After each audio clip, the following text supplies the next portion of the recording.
Yo, what's going on? Did I mess up? Did I put the wrong time on there? All of my when I logged in, everything was flashing and said that everything was deleted because I was late. Did I set the time for 8 instead of 9? Huh. Hello, governor. Woo woo. Yeah, we in here. Hey, what's going on? Sorry if I don't know if you guys got any hiccups on your end. Hey, Myra, how are you? Welcome. My hat.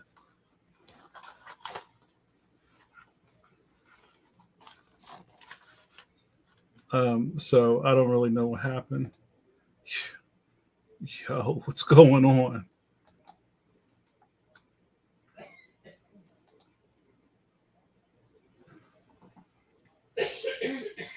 Really? All right, I'm trying to take the L here, but if you guys want to say it wasn't me, I'll take it. Cheer. What's up, Carlos? Carlos, you were the man last night on Pencil to Pencil, connected with our man Reggie Byers. A lot of people said they had a really good time watching Pencil to Pencil last night. Mike and I had on legendary East Coast cartoonist Reggie Byers, who's in the middle of a campaign for his uh, original comic Shuriken. Let's go check it out. Yo, it's that time. Is it Thursday yet? Reggie was fun, Matt says. Yeah, it was cool. Um, it's funny. I always kind of maybe waffle's not the word, um, but it's as a content producer, you just kind of put things out because you find them intriguing in some way, or you think maybe your viewer base will enjoy it. Maybe it's because it's a superstar so and so, or it's somebody who just really figured out a smart way to do business. Um, and I think I have this thing in my head that people always come out of the woodwork for, like, you know, some, uh, super comic book star. But then also we have uh, episodes where we're talking to creatives from a whole different angle, who are everybody that's on Pencil to Pencil is successful, and however they got there. But I kind of have in my head that people are only really interested when we have Art Adams on, and that's not the case. So, Reggie was on, and he has a really storied career. One of the stories you might have missed is that before I wasn't even in the game, I was hitting up Reggie asking him to look at my portfolio. That's how far back we go. And I've been doing this for like 25 years almost. So, yeah, I'm really glad that there was a really good outpouring of love for the episode. Jerry says I need to get that thing in my head checked out. I probably should. You're right, Jerry Kraft. You guys know Jerry Kraft, Newbery Medal Award winning, New York Times bestselling author, and best bud of mine, Jerry Kraft. What's up, Jerry? Thanks for hanging out last night also. Yo, what's up, Kidlet? Yo, caffeines. Sue says caffeine, no decaf. That's the battle cry. What's the coffee tonight? I am representing with some 8 o'clock coffee. I'm uh I'm loving it. It's tastes like your grandma's kitchen table. Well, not like if you bit the kitchen table. You get what I'm saying. Myra says, "Man, I only get to see snippets of yesterday's Pencil to Pencil, but the copyright conversation really got me interested in learning more." Yeah, that's always an interesting conversation, especially in comic books. Like, I think comic books are so specific, especially when a lot of friends of mine have worked for the big two publishers.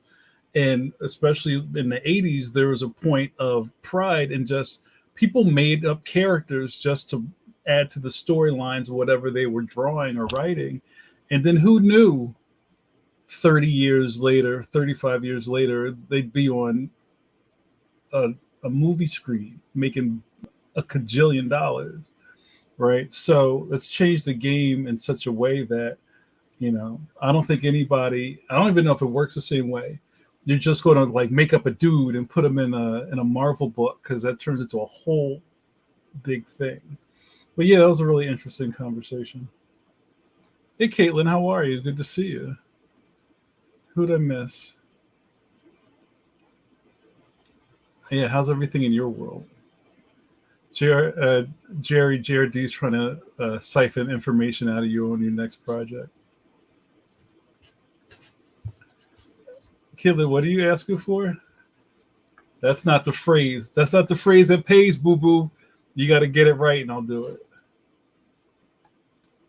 it. You don't know the half. So yeah, we had a really good time last night. I'm also experimenting with the length of the show. I felt pretty fresh that it was basically an hour and 30 minutes. We talked until Reggie had to go, and then we put it to bed, and I felt that that was good.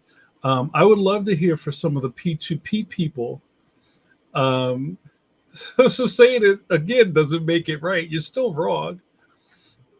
Um, how you guys feel about a longer show? And I'm talking more about pencil to pencil than kind of here, because this is usually like a solid hour and like in some spittle, like an hour and 3 minutes, something like that, if I'm really running my mouth. Um,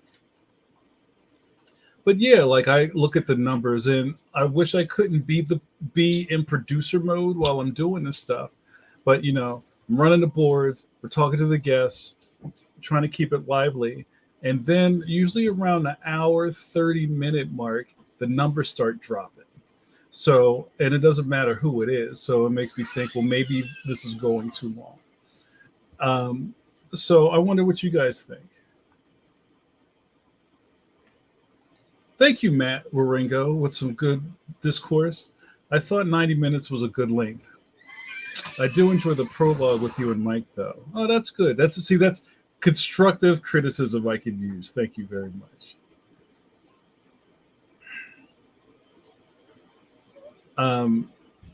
Yeah, and it's always a work in progress. Uh, and I don't look at a lot of other people's lives. Actually, I don't see a lot of people doing lives the way they used to. Maybe like that was like deep pandemic stuff, and now I think people are back to being distracted and receiving rather than giving. So every 5 minutes there was somebody going live on Facebook, and it's not like that anymore. So I'm really happy that I'm able to do these, and it's funny because even though we're live and this is on Facebook, it's not a Facebook Live, but it is, but it isn't, because we're representing StreamYard and we're coming from a different place. But I think the song's still the same.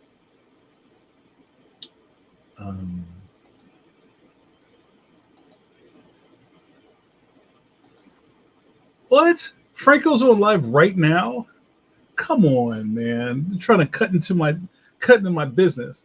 Actually, between you and I, Franco, I'm going to be on Franco's show soon, but we have to do it another time because I do coffee break.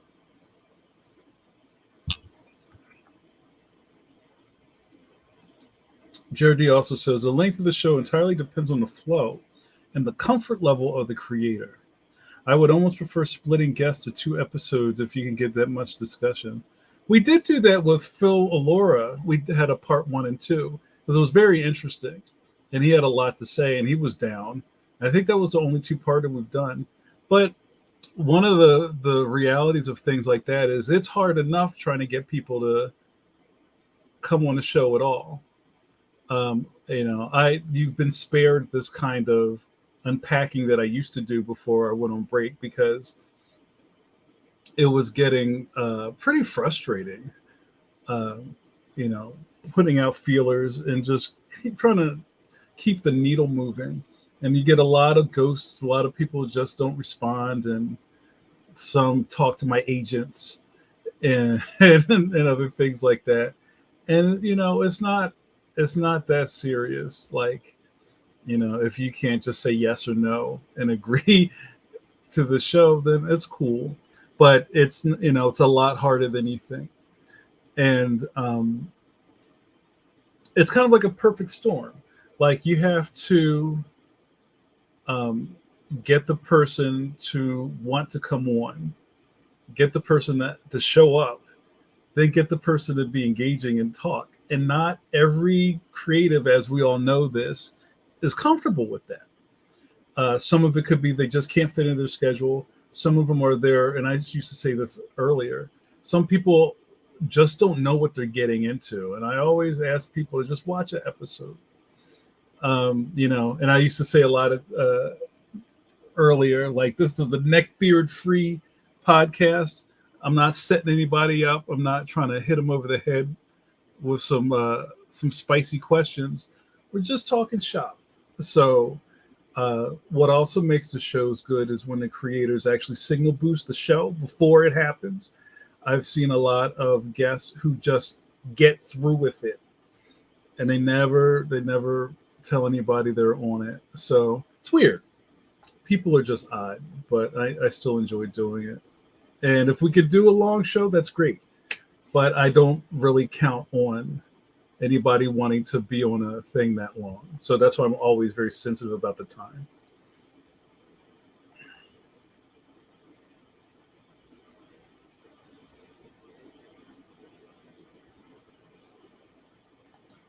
Oh, look at that. You chose wisely. What up, Jim Luhan? Coffee check, yes. See, Kidlet, that's what you're supposed to say, not coffee break. All right, let's see what's in the cup.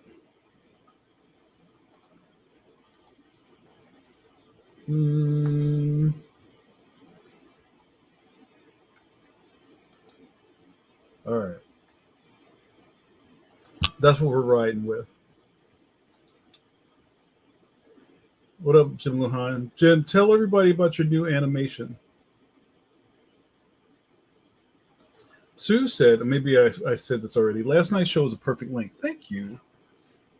Uh, did I read this already? I'm sorry, I'm bugging. But I agree with Matt. A 90-minute episode is solid with a nice chat between you and the boys bookending the discussion. All right, I can take that. And also, Matt says, the interviews are always fantastic, but I really enjoyed the boot camp. Boot camp! People love boot camp. Our numbers are always really high for boot camp. But if we did boot camp every week, no one would watch it. This is the way the world works. Just hearing you two talk about the business, a lot of value. Thank you, Matt. That means a lot to me. Oh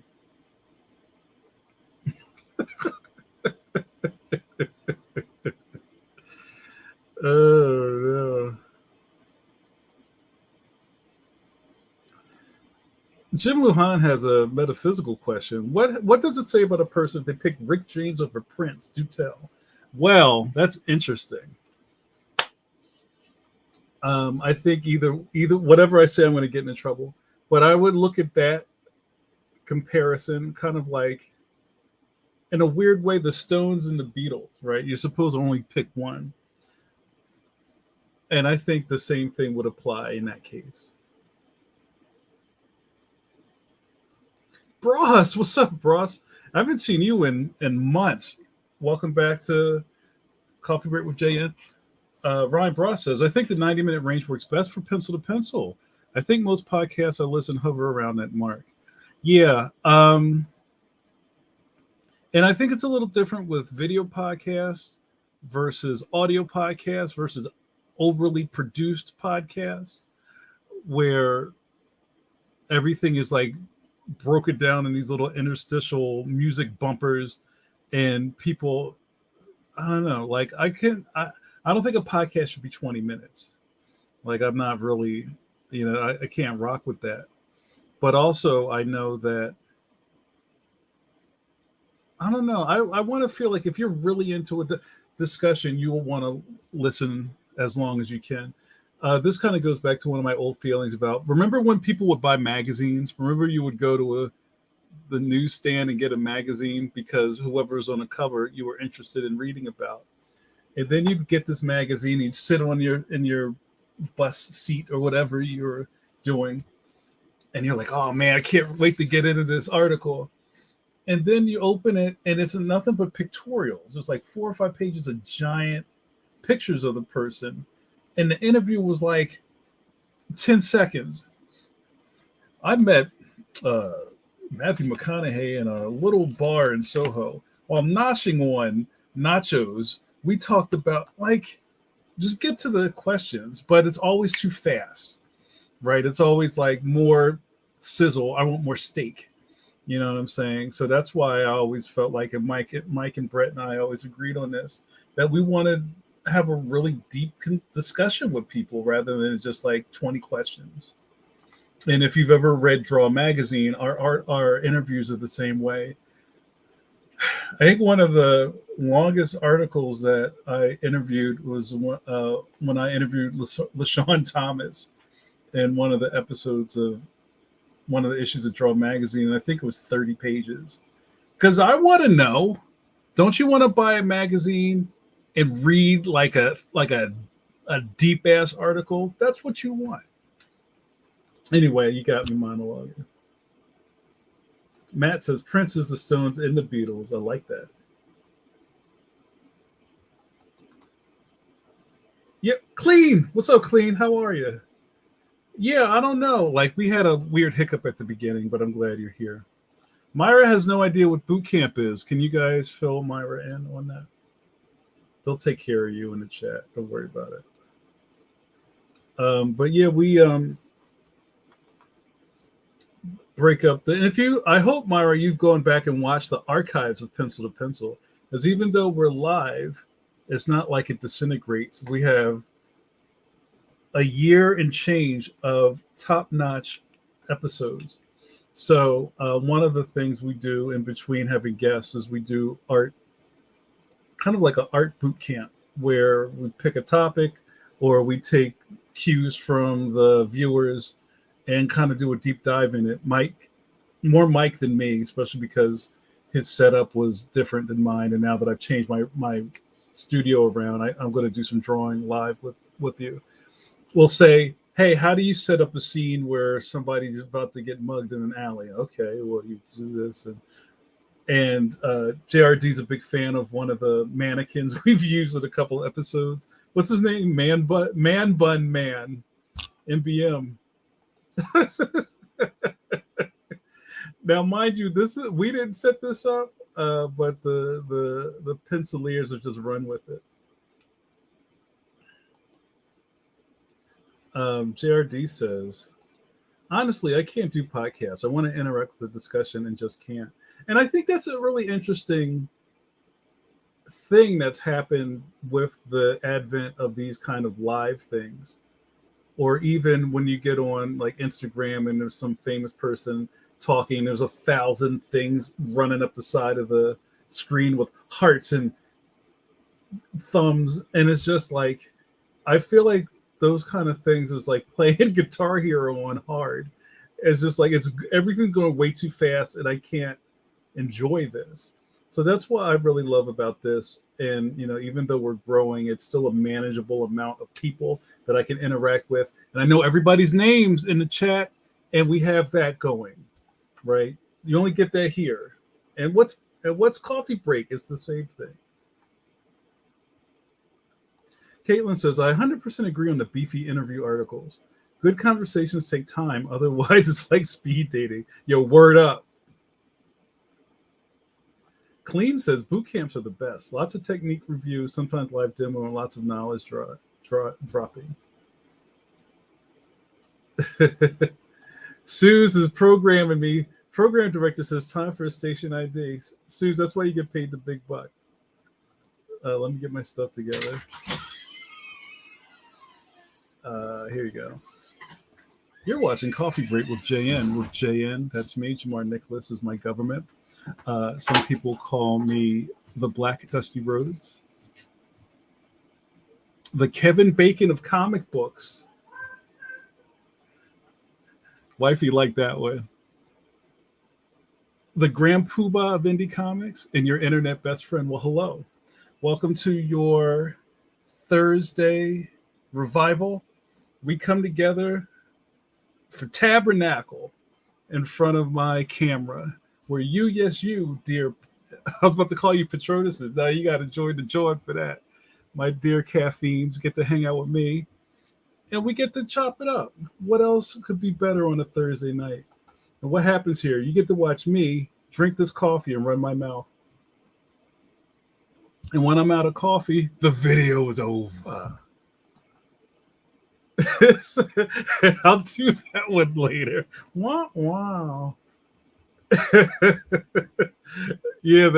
My studio door is off to the side, so this is a highly trafficked area. I love that people are shouting out my other nicknames in the chat. I love it. You know, one thing is that I don't know if you guys watch Twitch things or YouTube lives with, super internet famous people. And I watch a couple of them, and these are like people who have thousands and thousands of subscribers, and they go live, and you get the Guitar Hero chat, and they do super chat. Now, I'm sure you guys know what super chat is. Super chat is you monetize your stream, and while you're talking, people like throw money at you so they can make their comment bigger in a different color, so the person actually sees it and can interact with them. That just sounds, I don't know, how do you guys feel about that? And has anybody ever hit up a super chat? Right, I don't ever see Coffee Break with JN being something like that, but I would feel weird about even turning that on and having to say, bling, Bros gives me $5, and so then I go, hey, thanks, Bros. I don't know. You guys tell me what you think about that. Matt says, I just started reading an interview with Stephen King, and he spoiled his new book in the first response. What? That doesn't make any sense. Usually they're really savvy about that kind of stuff. Yo, Trey, what? What's good? What? Good to see you, bro. Jared D says, never done a super chat. Wouldn't mind random fans throwing cash at me, though. That's great. Yeah.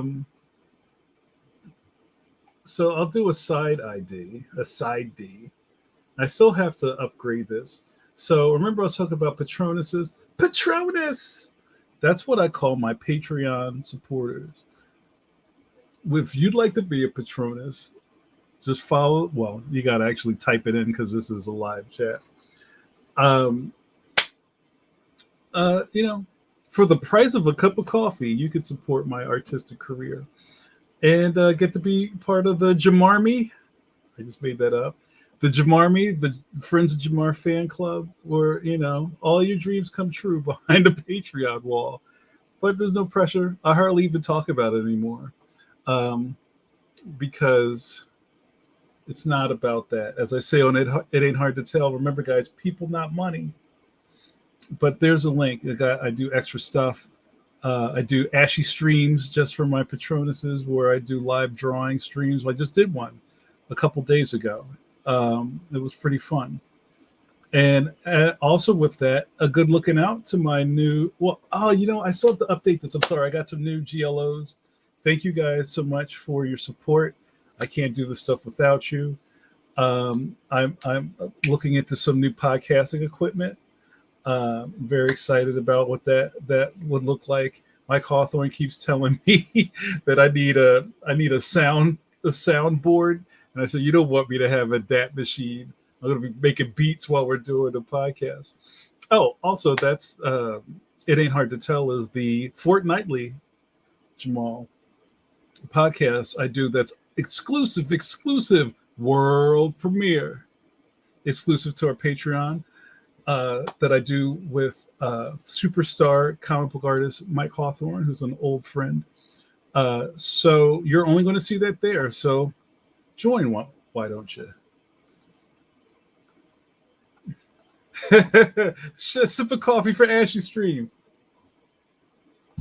In Ashy Stream, the gimmick is that I'm drawing live, and every so often my ID is checking to see if I'm moisturized. Welcome to Ashy Stream, where your ashy dreams come true. It's time for Ash Check. Bros says, at some point, the volume of viewers and messages kind of demands a super chat. We demand super chat. That's crazy. Carlos says, one of the things I dislike about most Twitch streams is that constant starting and stopping to acknowledge thank yous. Yeah, and there's usually like some kind of like annoying sound and a graphic. And then the guy goes, yo, thanks, Mind Dominator 446. Oh, thank you for $2 in lira or whatever that little squiggly line next to the money means. Yeah, it just seems like, I don't know, it seems like work that I don't think I'd well, let's cross that bridge if I ever have to come to it. JRD, and this is a shout out for JRD as an AMA coming up. Ironically, I'm doing an AMA, so if anyone wants to throw random cues at me, please do. That's a lot of acronyms. So if you don't know what this is, AMA is an Ask Me Anything, kind of a Q&A session. I did one of those a couple of years ago. It was fun. Somebody got with me on LinkedIn, and it was like the actual AMA people, and they were like, hey, we'd love for you to do a thing, and I was advertising it, and it kind of came and went, and then they took it down. But it was fun. I should have like copied and pasted that. Good luck with your AMA, JRD. When is it anyway?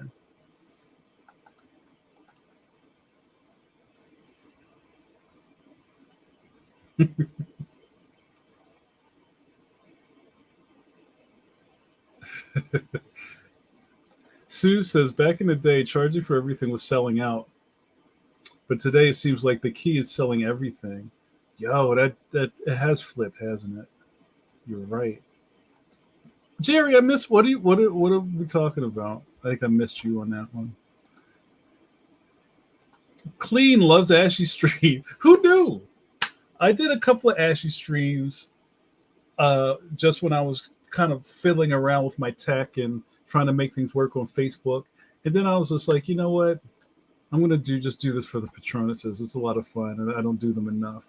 And sometimes it's just like, as I don't really advertise them in a lot of ahead of time, it's kind of like, hey, I'm going to be on in like 30 minutes. Come through. Or, you know, we're going to have lunchtime Ashy stream. Bring your sandwich. So, you know, if you guys like more of that, we'll do more of those.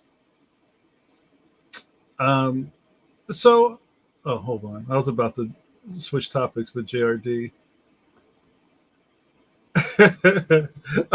Jerry says, you are, and thank you so much, Jerry Kraft, for your support. I'm a Patreon supporter, and it has changed your life. Thank you so much, Jerry. You're a great guy. Oh, and check out Jerry Kraft just did a really magnificent piece on CBS this morning with a bunch of other magnificent Black authors, because Jerry has a piece in that new hardcover book, Black Boy Joy. Very excited for Jerry. Jerry is just always moving the needle. So good on you, Jerry Kraft. Clean says, I don't spend enough time on Patreon. I subscribe, just tough finding the bandwidth. I feel you. I'm surprised they don't have like a digest version of that, so you can just like not look at the emails, but maybe every couple of weeks you can just kind of go through everything. I'm sorry, JRD says, I'm doing an AMA myself, so taking cues all over socials. DFPlinks.com, which is the JRD Family Productions website. Through the 19th, the putting up answers on the 21st is a free Patreon post. Maybe as a video. Well, you know, good luck, brother.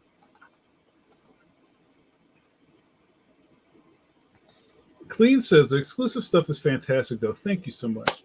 I save Patreon catch-ups for when I'm feeling down. Always lifts me up. Thank you. Colleen, put your hand on the screen. Feel the energy. flow through my hand to yours. That's the spirit of Jamar Nicholas. Yo, what's up? What's up, Amani? Amani, when are you going to bless me with those shirts, fam? Amani Latif, changing the world. Good to see you, man. Um, so yeah, today, um, it's funny. It's the world we live in. People die like every day, right? That's just kind of what happens. Um, and I don't kind of drop RIP things a lot, but a lot of you guys know that I'm a wrestling fan. I don't talk about it a lot because out of all the weird stuff all of us geeks are into, pro wrestling is one of the weirdest. It's really hard to find a solid line of pro wrestling fans who kind of speak the same language, if you know what I mean. If you're smart to the business, you know what I'm talking about. But I just read today that beautiful Bobby Eaton from the Midnight Express passed, and a lot of people were sharing some memories of beautiful Bobby. The Midnight Express is one of the best tag teams of all time, and if we get into a wrestling is fake conversation, I'm deleting you. I'm flushing you right out of the stream. But one of the things that really kind of got me about that is, it's easy for a lot of people to say nowadays, like, that was my childhood. Or you were, I said that on Pencil to Pencil, like, you drew my childhood. But a lot of people, like other wrestlers or on Twitter, especially, just having these really beautiful tributes to this man and saying that he was the nicest guy and just a great soul. And I think the world is always a little dimmer when people like that pass. So sip of coffee for beautiful Bobby.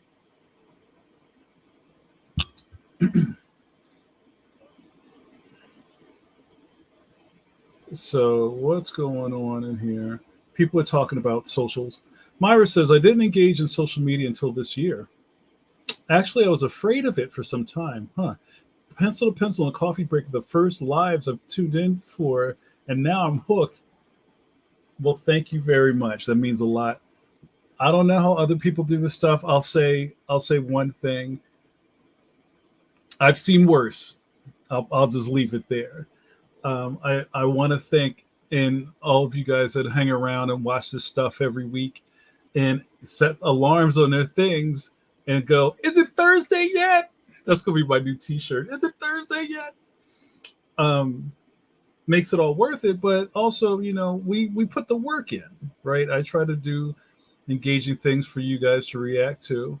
And that's not lost on me, that you could be anywhere else. You could be on Franco's channel watching him talk to Tom Zoller right now. But you're here, and I love you for it.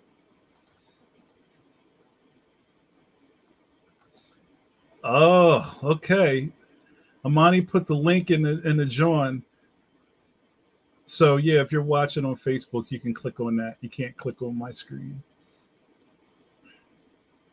All right, cool. We'll work that out, Amani.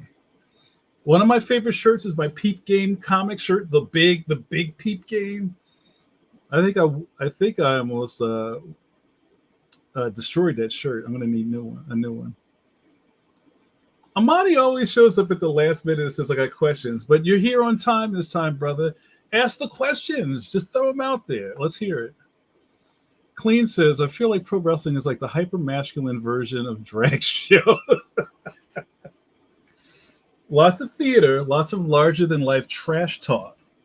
And instead of strutting in high heels courses to throwing chairs, some of them do both.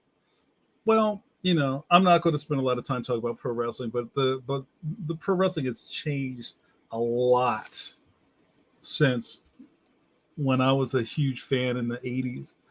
And pro wrestling is one of those things where, kind of like a lot of things, for some reason, they connect to people when they're kids.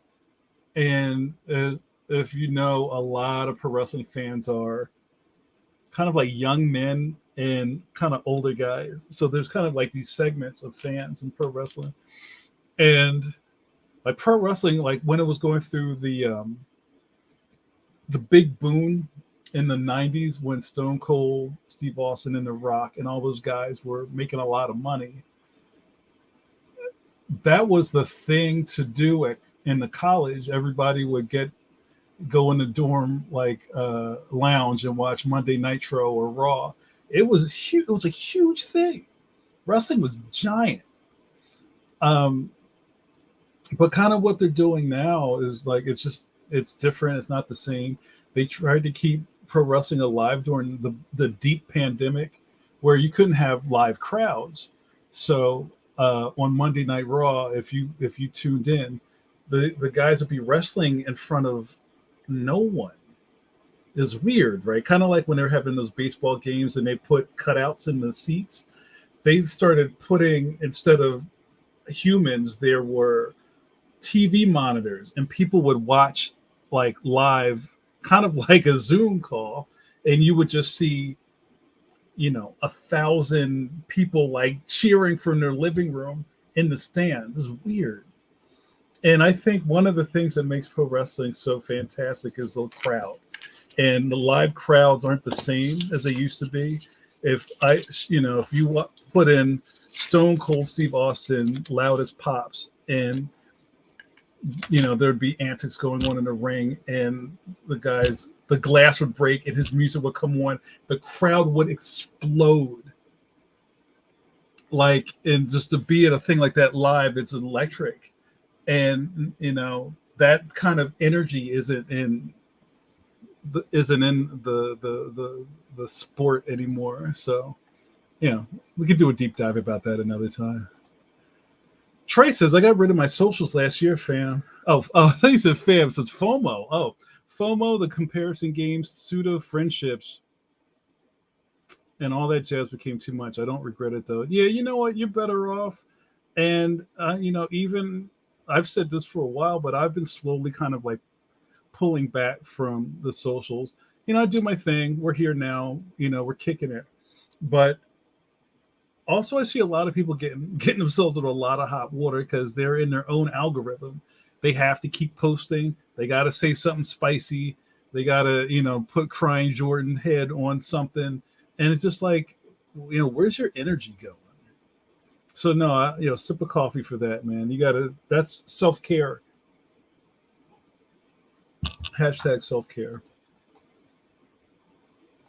All right, Caitlin. See you. It's good seeing you. Be good.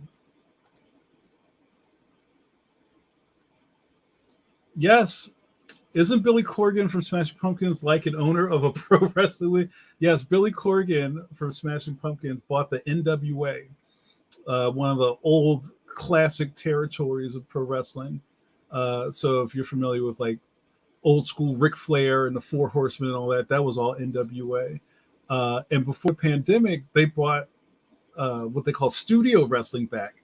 So NWA Power with 3 R's was broadcasting on YouTube, and they did their weekly shows on YouTube in a studio, kind of like the old Saturday afternoon shows. And it was the most interesting thing I had seen in years. And then the pandemic happened and it all fell apart.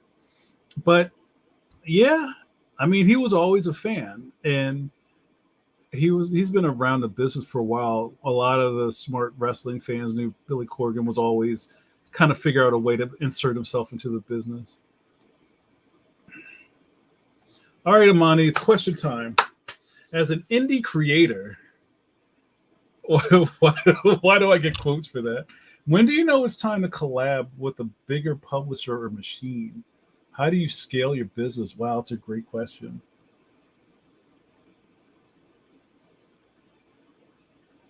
I'm going to think on that for a second. All right, so my answer to that is, first, I think that's a huge matter of attitude, right? Your attitude measures your latitude. Where I know a lot of indie creators came to that space because of somewhere at the beginning of the career, they tried to do something and it didn't work. I wanted to work for Marvel and they didn't do it. I'm just going to do my own thing. I was supposed to work for somebody else. It didn't work out. I guess I'm just going to do my own thing.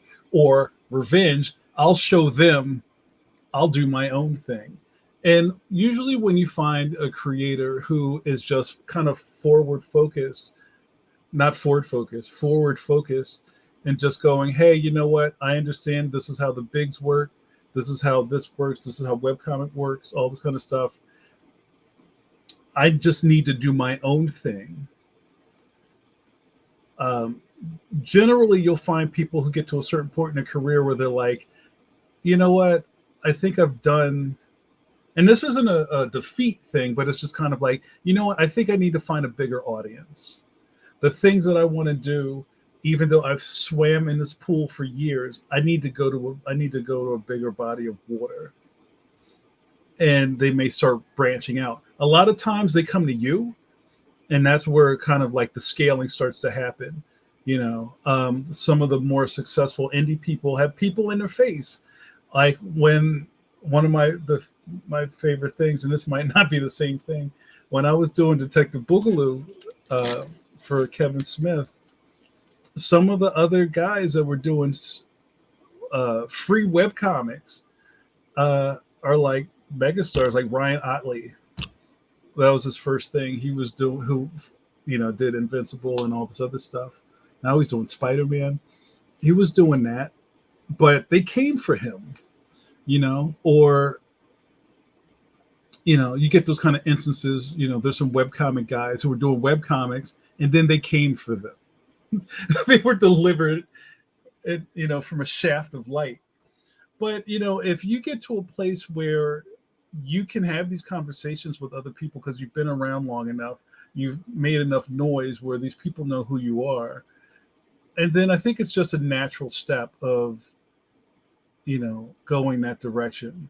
Enough that you're not going to just kind of give your IP away, but do a healthy collaboration. Maybe you're going to get into book, kid lit or book publishing, and secure yourself with a publisher and a literary agent and all that kind of stuff. It has to come from a place where it's time to make a move, and it doesn't always have to be a defeated thing. Sometimes it's just a bigger opportunity to make a bigger splash. I hope that makes sense. We could talk more about it if you have more questions. Yeah, well, that was definitely yes at the beginning of UFC and mixed martial arts, where there were people who were just really kind of over how ham-handed pro wrestling got. And then there was also kind of like that college crowd offset who were like, I don't know, because I've always worked in colleges, so I've always been around college kids, and to see like the frat boys get all hyped because ECW was coming on, and they'd be like, "Oh yeah, dude, did Taz drop the dude on his neck?" Those bros needed the violence, right? And UFC was perfect. All the theatrics are going. It's just dudes punching each other in the face, and that's kind of what they were looking for. That was like the nougat inside the candy that they were looking for. But I think at the end of the day, a lot of those, if you're a pro wrestling head, you always have a foot in that world. You just kind of wish it was better.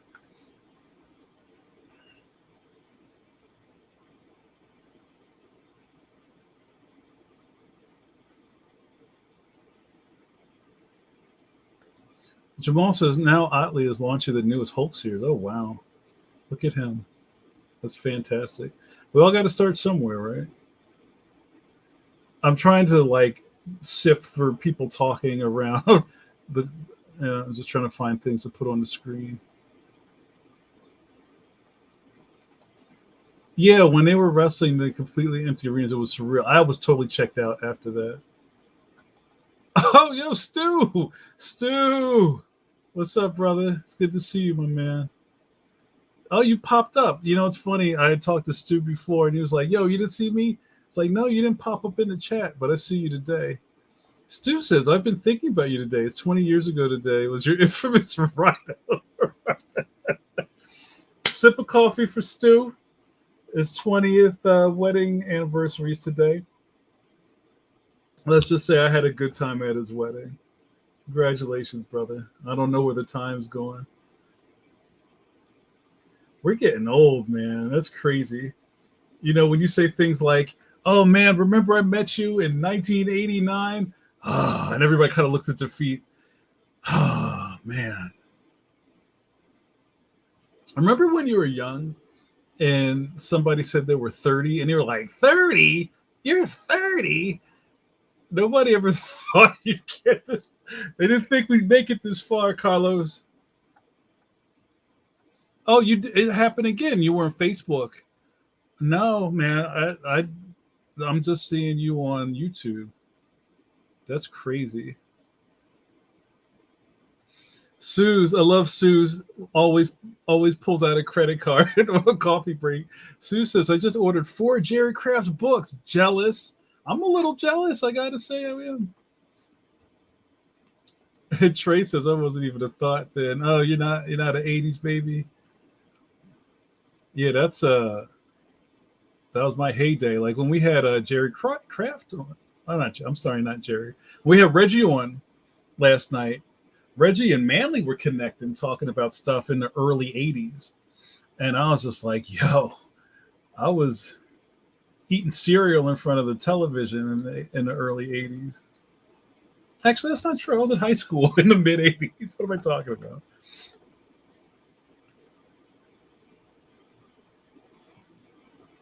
Oh, that's nice. There's a lot of love in the room for Stu. Good job. Yeah, if you've ever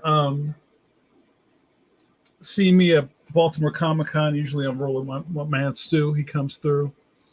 And Stu, it's over there, made me a really cool 3D Leon, affectionately known as 3Dion, for the debut of Leon at Baltimore Comic Con a couple of years back. He's a good guy. All right, it's time for an ID. What do you think? You're watching Coffee Break with JN with your homie Jamar Nicholas. So some call me Maurice.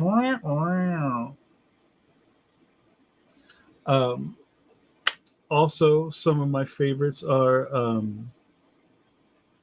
Johnny Carson, PM John. I think I have a low tier. I have a bunch that nobody ever reacts to, like the Black Dick Cavett. I think I'm showing my age even talking about Dick Cavett. But Johnny Carson's in the same sphere. And also your internet best friend. What's on your mind? Are you troubled? I can tell when you came in the door you had a worried look on your face. Rough day at work, huh? Denise in your cubicle keeps wearing the same outfits that you wear. How does she do that? That's some desperately seeking Susan stuff. Well, you can tell me all about it. I'll listen because I'm a good listener. People tell me that. Hello, what happens here? You get to watch me, cartoonist in good standing, and Captain Scholastic drink this coffee and run his mouth. And when I'm out of coffee, end of line.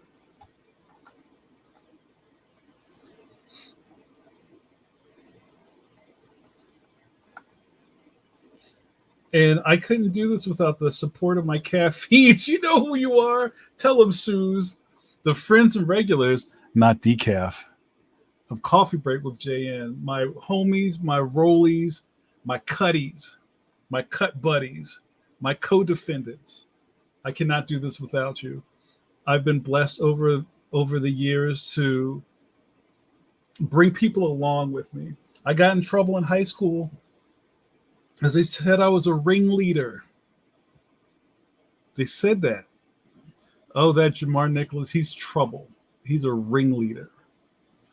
I didn't do it on purpose, y'all. I just wanna build bridges. I want people to come together under the shaft of light that I create sometimes. Thank you.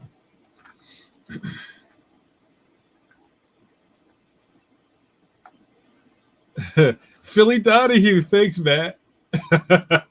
Grand Pooh, very special.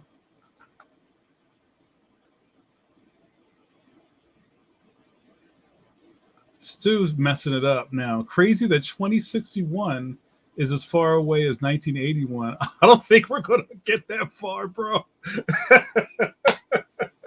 I don't think we're going to make it that far. I'm paying attention that these billionaires are making rocket ships. They're going to get out of here. You saw Wally. You know what's going to happen. JRD says, that's right. I didn't meet Stu, but I remember that little Leon showing up and thinking it was so cool. Sugoi. Kawaii. Very cool. Amani says, oh, okay. Are you doubling down on your no Comic Con decision?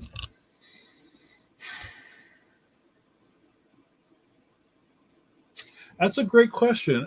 And Amani, are we talking about kind of like pandemic no Comic Con or just no Comic Cons because I'm doing kids' books? I will say that I have a lot of good energy with the good folks at the Baltimore Comic Con. Been talking to them about this show. I'm watching very closely what's going on with the world, especially the DMV area, in regards to what's going on with the mask stuff and just if things are going to make it through the fall. And I'm not sure.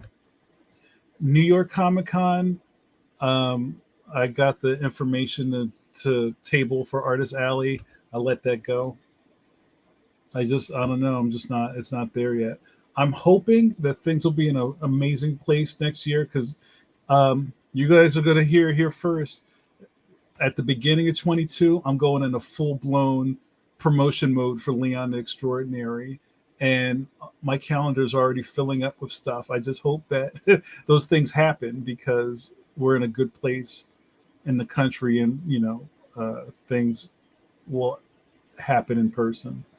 So, I mean, outside of that and outside of some very specific comic book centered things, I'm still interested. But really, my calendar is going to be filled with like school stuff, a lot of library conventions and conferences and things like that. And I think those things are accessible to a lot of people also. And the energy is just totally different. So, 2022 is going to be interesting. And Sky, what's up, Angela? This week I'm contemplating how expensive it is to live in New York. Trying to move out on my own in 6 months. Scary. Wow. Yeah, New York is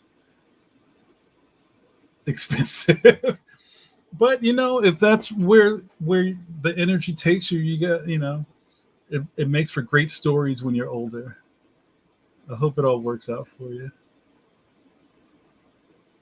Amani, to follow up with that, no Comic Cons like you were doing before COVID. Yeah, so kind of like what I touched on already. My focus is really centered on school visits, school appearances, library things, teacher things, and Scholastic's going to keep me super busy. So, but if people ask me nicely, we can make it work. I'm not like, hell no, I'm not doing it. But it really is going to be a case-by-case basis.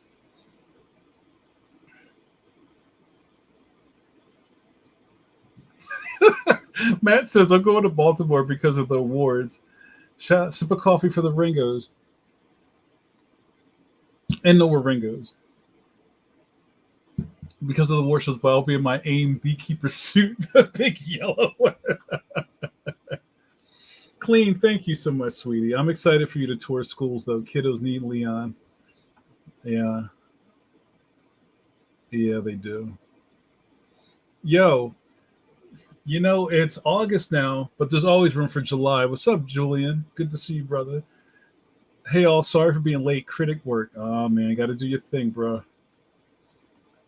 Yo, what up, Jamal? Heroes Con.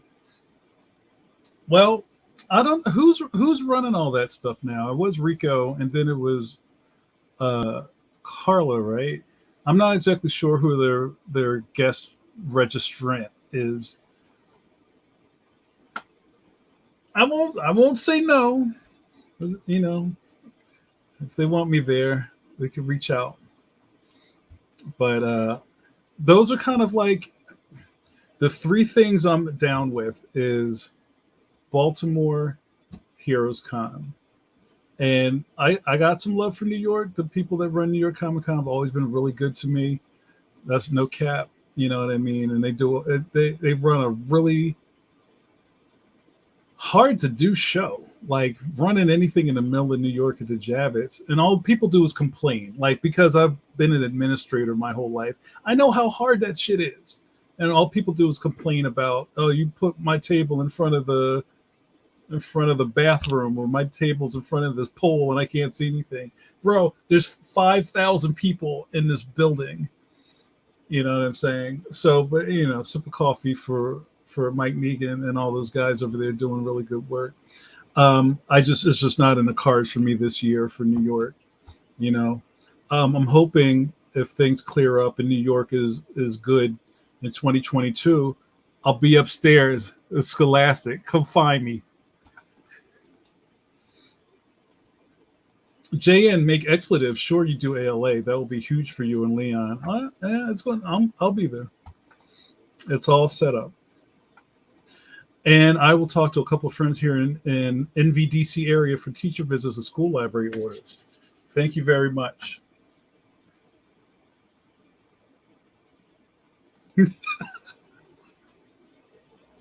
Julian says, you're nicer to New York than I am at this point. As Ghostface said, I put some money in, I'm hating. Hey, I can't knock it how anybody feels about that stuff, bro. I feel you. Hope to see you too, Ange. You know what I would love to do once we kind of get to a better place? I would love to do a coffee break meetup. What do you guys think about that? I'm going to have to get Kenny Wong or somebody to organize it. Bra says, I think they just canceled the car show in New York. Comic-Con is looking iffy. Yeah, I don't know. I just don't know.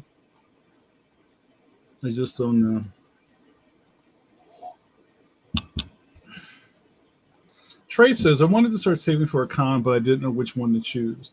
So, Trey, I don't know much about you, bro, but I'll say if this was the before times and you've never been to a Comic-Con, I would say this. If you're in the East Coast and you can, find yourself some accommodations, New York Comic-Con is probably the biggest outside of San Diego vibe you're going to get from a comic book convention. If you can save for a year, because a lot of fans do San Diego like that's their vacation. Like instead of going to Disney this year, we're doing Comic-Con. And you need to save like you're going to Disney because the stuff's mad expensive. Because you have to think about if you're not in the West Coast, flights, housing, spending, and eating for on the creator side, San Diego's 5 days because there's preview night. But for the VIPs and fans, you come in early, maybe you stay another day. That's a long time.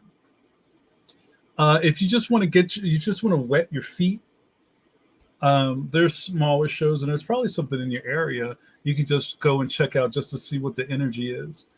And one of my favorite things I used to love about comic book conventions is everybody's there for a different reason. Back when people were still very unsure about what was up with all these people dressing up. Cosplay is its own thing now. So, you come there just to kick it with your friends who are also going. You can be looking for back issues in the vendor bins. You can have a list of signatures you want from the comic book creators who are going to be there. You can go just find new stuff. You can be buying prints, T-shirts. You need dice for your D&D game. All your dreams to be fulfilled at a comic book convention, but that's going to scale up or down depending on where it is and what's the kind of footprint of it. But good luck with that, man. Oh, you're in Florida. What's out there? Isn't it MegaCon, right? In Orlando? I've never been, but I hear that's a really good show.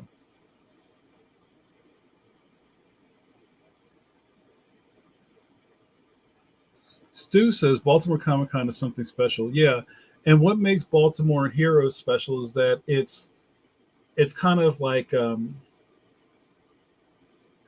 family run. So I know, especially in Baltimore, and I've only been to Heroes once, but it's the same vibe. And there's a lot of people who would agree with me. Is that those shows get a lot of support from the creators because it's special, and the organizers look out for you and they treat you like gold, and they make you look forward to going. Um, I could say at Baltimore, uh, you feel taken care of, right? There's, somebody will come around and check on you, ask if you need anything. Sometimes they'll put a sandwich in your hand, right? You're not going to get that at Wizard World. And what's cool about a lot of those type of, I'll call them mom and pop shows, just for lack of a better term, is that a lot of creators will bring their families to it. Especially like Baltimore is great because your family can go down to the aquarium or whatever while you're inside doing business, and it's just a good weekend. Shelton does a fantastic show. I had a lot of fun when I was there, helping promote the Telos books, and those you leave those shows feeling good about your experience. But yeah, you got to start somewhere.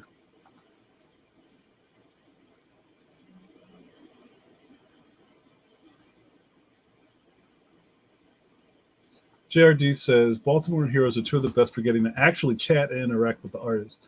Yeah, I mean they're busy, but they're not so busy that you may never even get close to talking to one of your favorite creators. The line might be a little nutty, but you can survive it, and actually talk to people and be human. You might see him at Phillips getting crab legs later. I was going to say crabs, but somebody might take that the wrong way. Oh, you're gonna get me in trouble, Answer. Baltimore is my show. I've said it a million times. I got into a car accident and kept driving to Baltimore. It's because I couldn't miss it. Yeah, shout out to the Nathans. They take care of us, and also my consortium, Kids Love Comics. We have a really good setup there where we have an island of all ages comic creators, and we do workshops and stuff because it's all about the kids. We have to bring in a new generation of readers, or what's the point of any of this if we can't get new readers in? So yeah, Baltimore is my home away from home.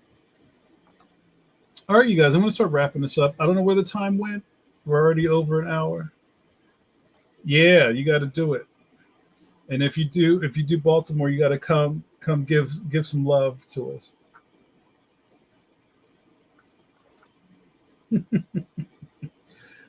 All right, you guys, I'm almost done. You know what Suze would say? Time to say your goodbyes, y'all, because I'm almost out. Jamal, I was going to skate out of here. You got me. All right, coffee check. I don't know if you can hear my cat is snoring on the floor. All right, I have to turn off the comment. All right, so last we looked, we were at 75%, right?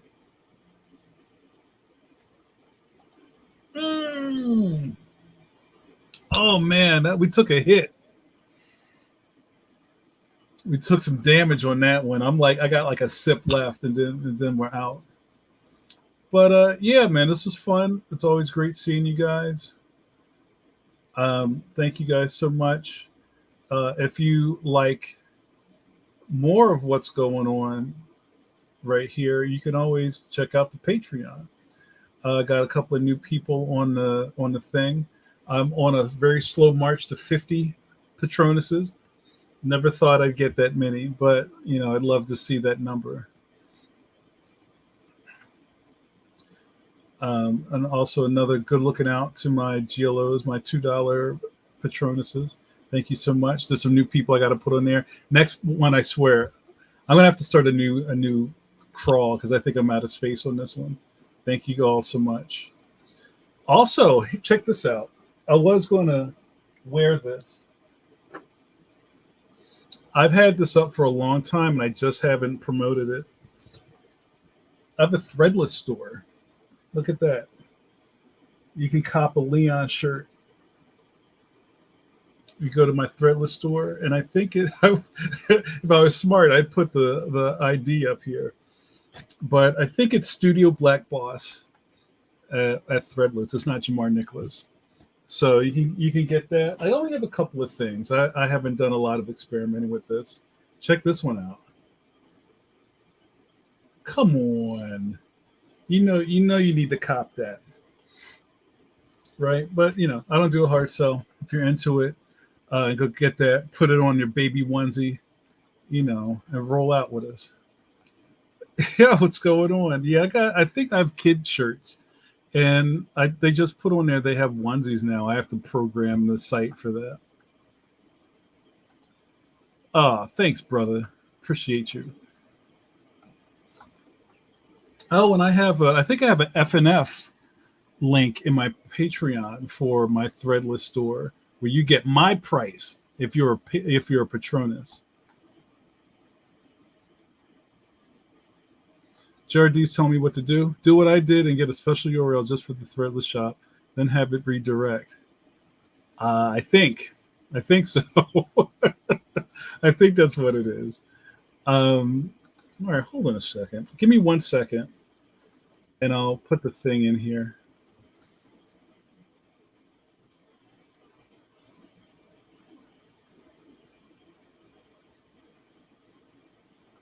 Sorry for the silence. I'm trying to do this the right way. So I'll put it in the chat, and then I'll put it on the screen so you can see it.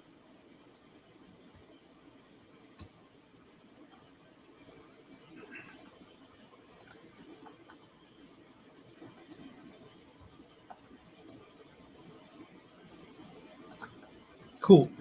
There you go. So yeah, go buy some stuff. I don't have a lot of things on there. It's just kind of me experimenting. I'm very excited because I think next year you're going to start seeing some Leon stuff pop up around the world. So you better get the stuff while you can because I might take it down. Also, I have a Boogaloo shirt up there, old design. So go cop it. Oh, I also have the Tardy Boys logo. If you read the first Protector of the Playground, you met the Tardy Boys, the kids that have been in detention so long. They're in black and white. They have the Tardy Roger. It's a skull and crossbones with a dunce cap on top of it. I bought that shirt too, but I wore it, so it's in the laundry.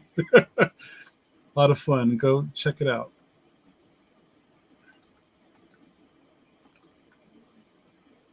All right, you guys. I love it clean. OMG. Guys, had a great time. Thank you guys so much. For my Patronuses, we'll talk this weekend. And if you missed this, I'll always put the link for the last night's coffee break in your Friday refill. So thank you guys so much. I had a great time. Let's go home. Send JRD questions. Good night, Carlos.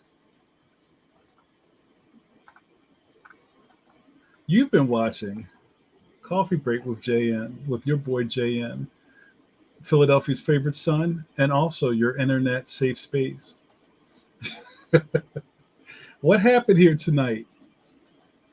You get to hang out with Jamar Nicholas, watch him run his mouth, and drink coffee. And now that he's out of coffee, we out.